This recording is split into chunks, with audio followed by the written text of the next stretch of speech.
the man who stood behind my shower curtain. I first noticed the curtain moving while brushing my teeth, a tiny sway that seemed deliberate, almost alive, though my apartment had no draft and every vent was sealed tight. At night, the bathroom always smelled damp and metallic, an unnatural warmth creeping from the tiles, as if the room itself was breathing in anticipation. That night, the curtain bulged inward slightly, a soft push from the other side, and my chest tightened, frozen with the certainty someone or something was hiding in the tub. I grabbed though I knew rational words could not protect me from whatever pressed against the plastic. The curtain shifted, dragging the rings along the rod with a faint, deliberate screech, like nails testing the limits of human patience. I backed up, heart thundering, and tried to convince myself it was my imagination. But the tug against the curtain told me the motion was calculated, intelligent. I reached for the light switch and flicked it on. The curtain froze mid-sway, as though whatever waited behind it could sense the illumination, and paused its motion with careful control. The plastic warped faintly under some invisible weight, creasing where no normal body could bend, and a faint drip of water hit the porcelain floor, cold against my bare toes. I hesitated, shaking, and pulled the curtain open just a sliver, enough to glimpse the tub. It was empty, but the drain cover was displaced, lying upside down in a dark smear of grime. I stepped back, the bathroom suddenly too small, every shadow elongated and alive, the mirrors reflecting a room I felt no longer belonged to me alone.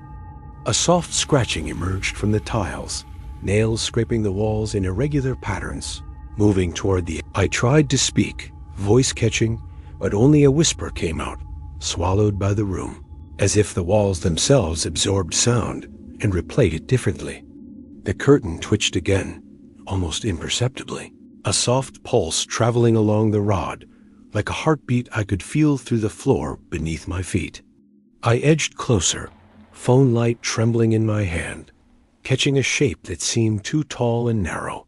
Its outline, its fingers pressed flat against the curtain, long and thin, dragging slowly down the surface, leaving dark streaks that glistened under the weak overhead light.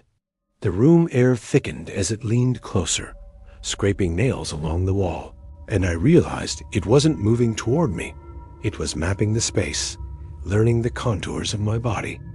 I stumbled back, bumping the sink, and the echo carried like a warning through the apartment, announcing to whatever lurked that I was aware now.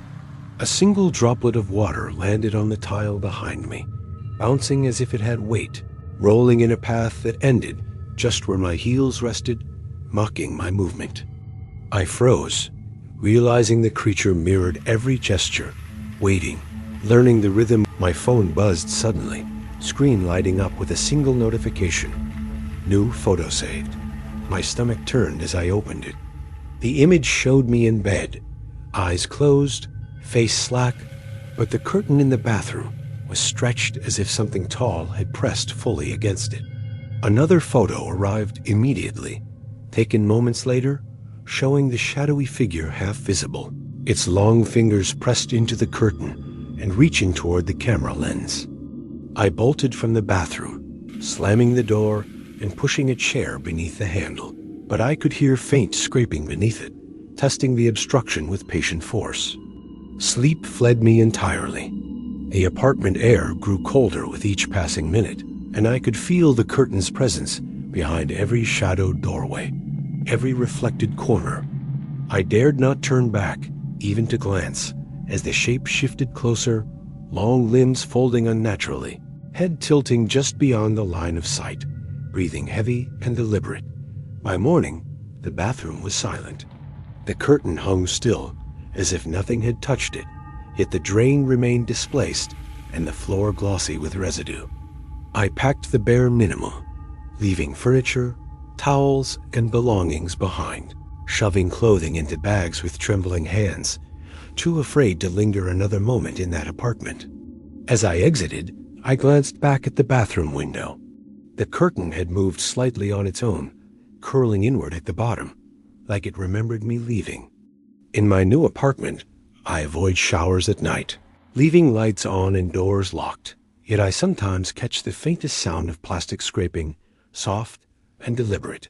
Sometimes a dark streak appears on my bathroom tile, as if long fingers tested the space in my absence, proof that it followed me out, still learning.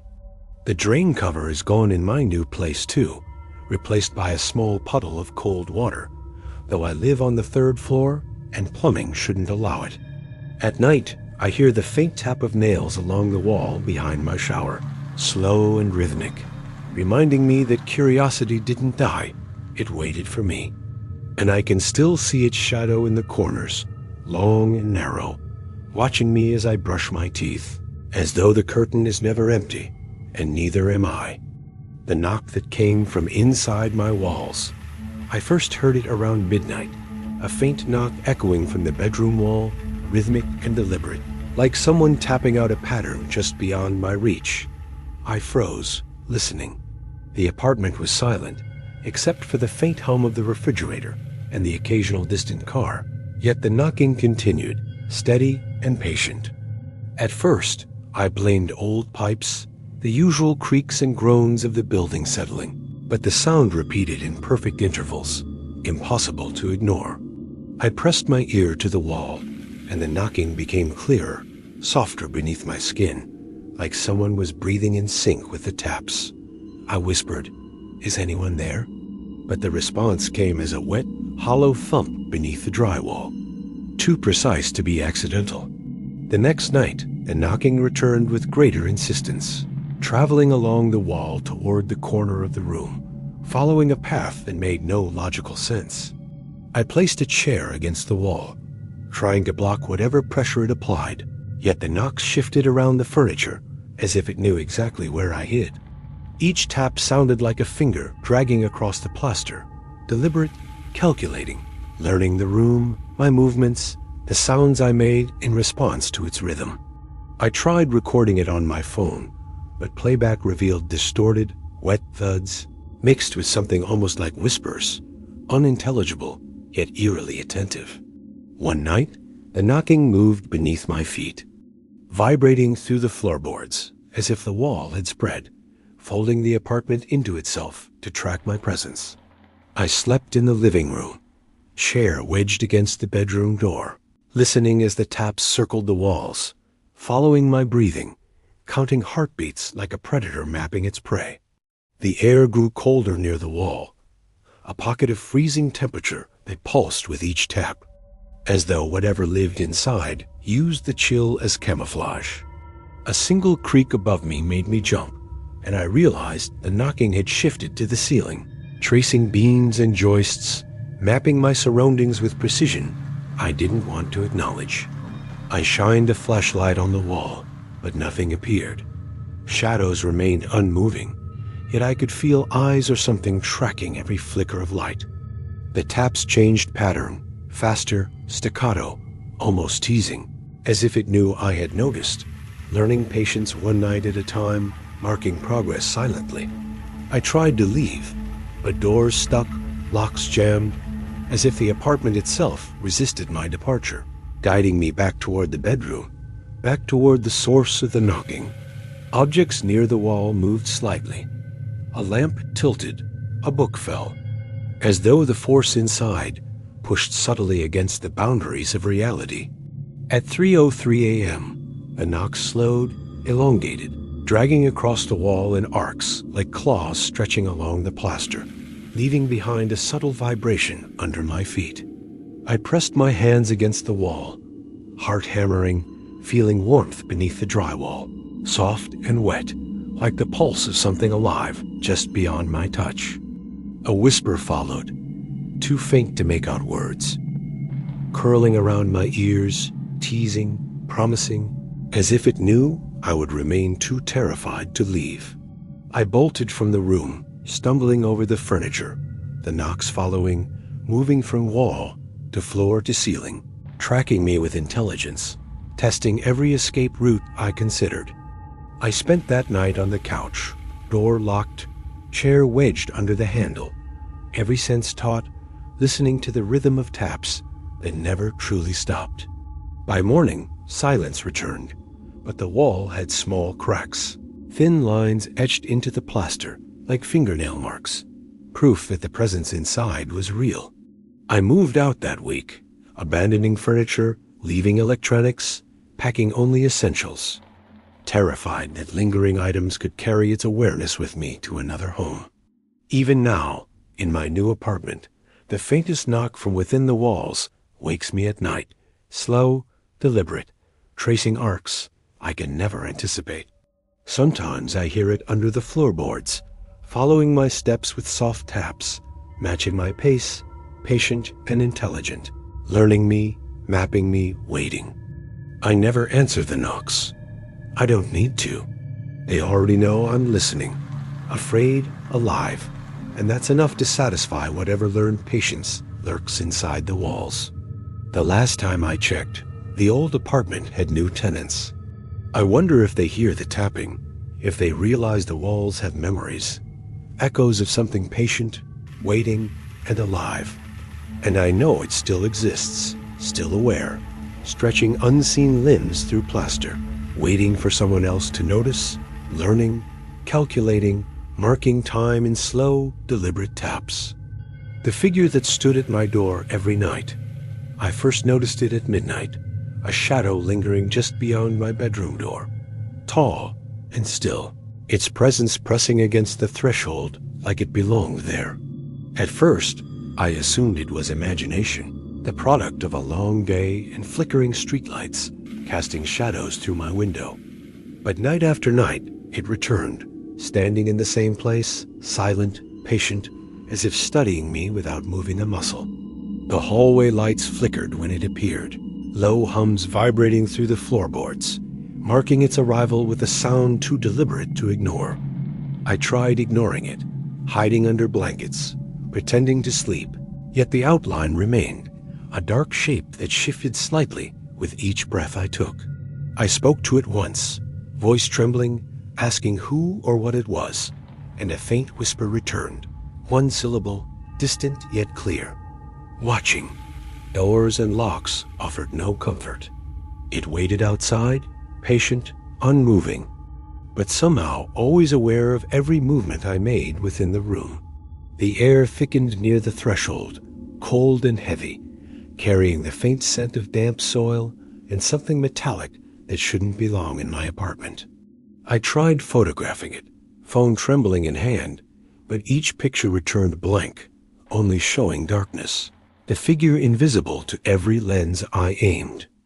Every night, I measured the distance it held from the door, 1 foot, 2 feet, never closer, never farther, calculating patience and timing I couldn't understand.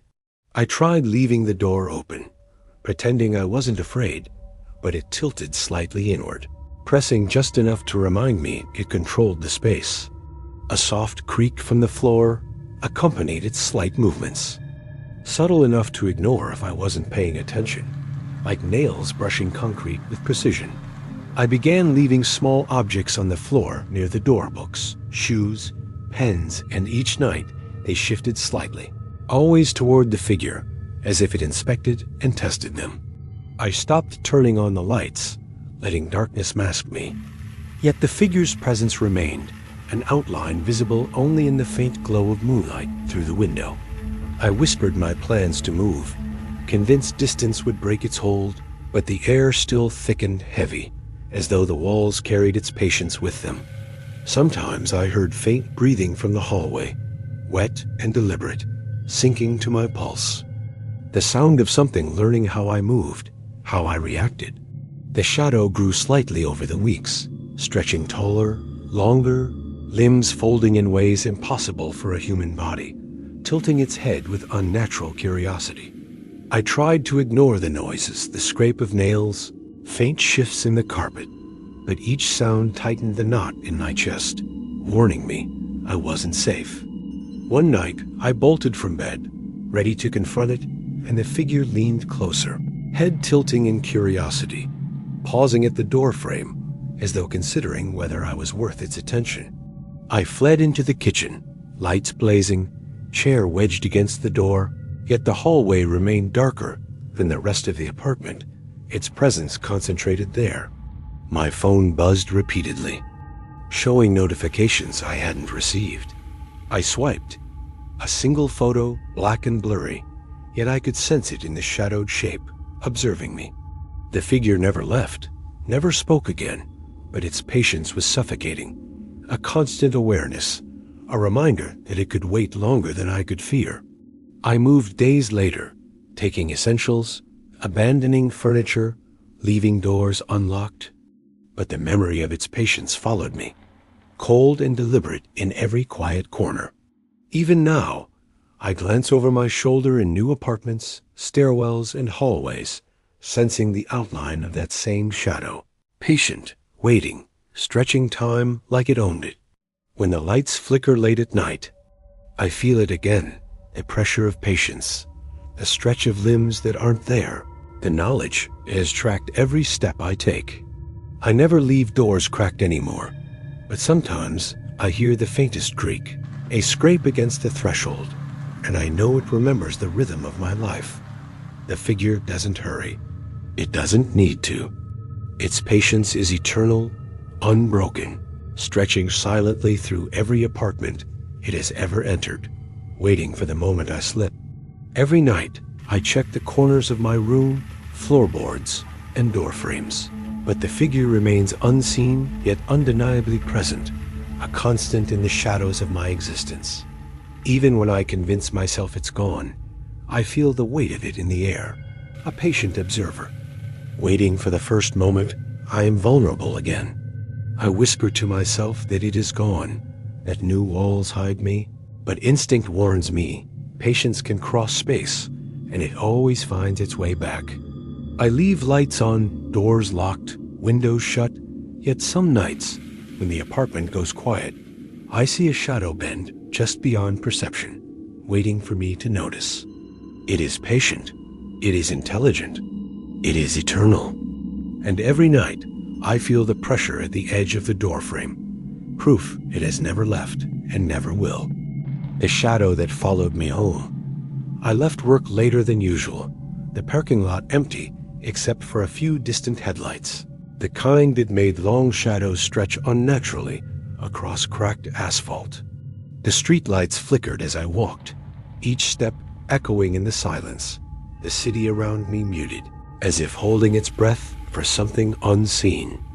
I felt it first at my heels, a presence too heavy to ignore, shifting with my pace, keeping exactly one step behind, matching my rhythm.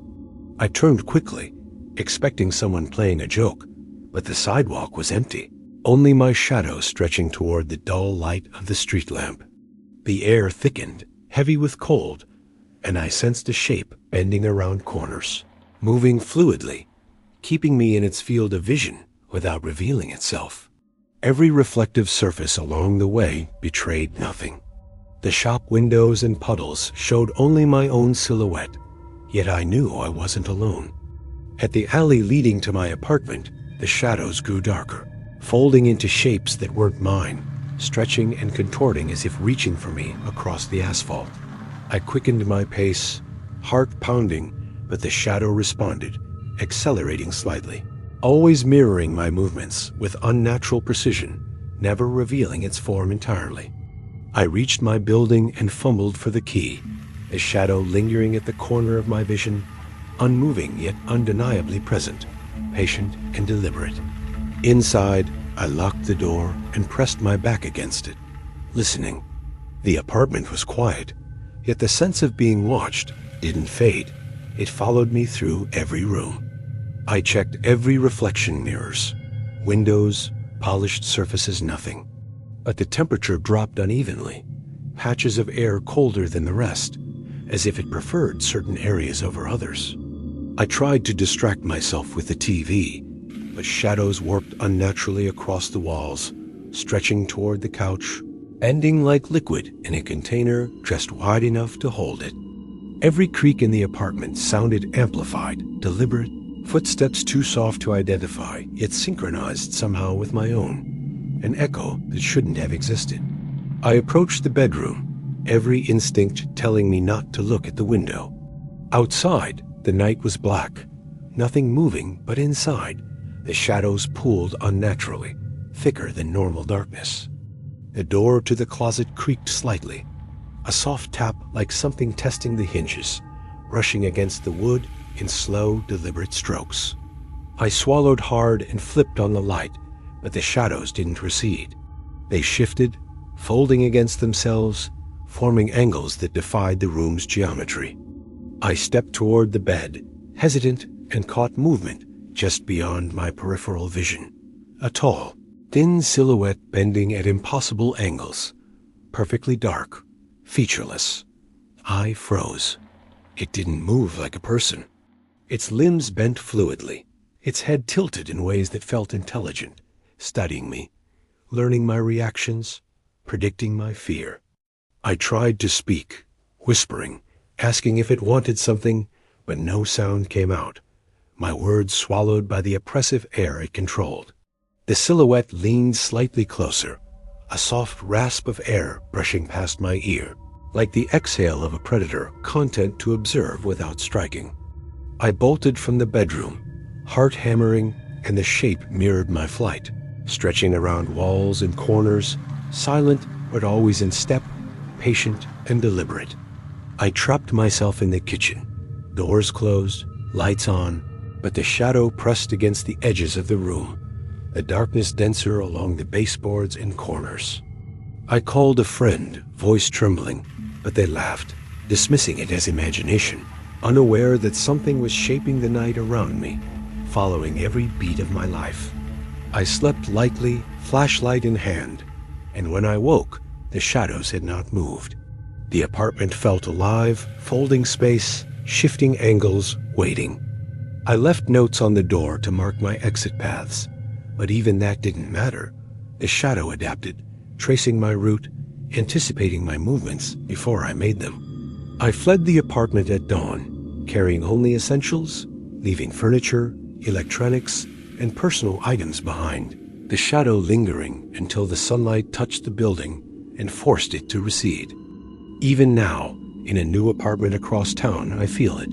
Patches of darkness deepen unnaturally, corners grow too cold, and a familiar presence waits patiently at the edge of my vision. At night, I hear the soft scrape of movement along the walls, long, deliberate, mirroring my breathing, as if it learned patience and enjoys it, content to wait until I'm alone again.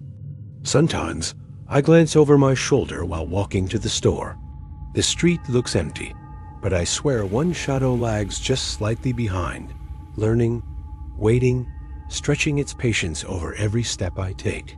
And I know the moment I let my guard down, it will follow me home again, slipping silently through cracks and edges, patient, intelligent, waiting to map me completely.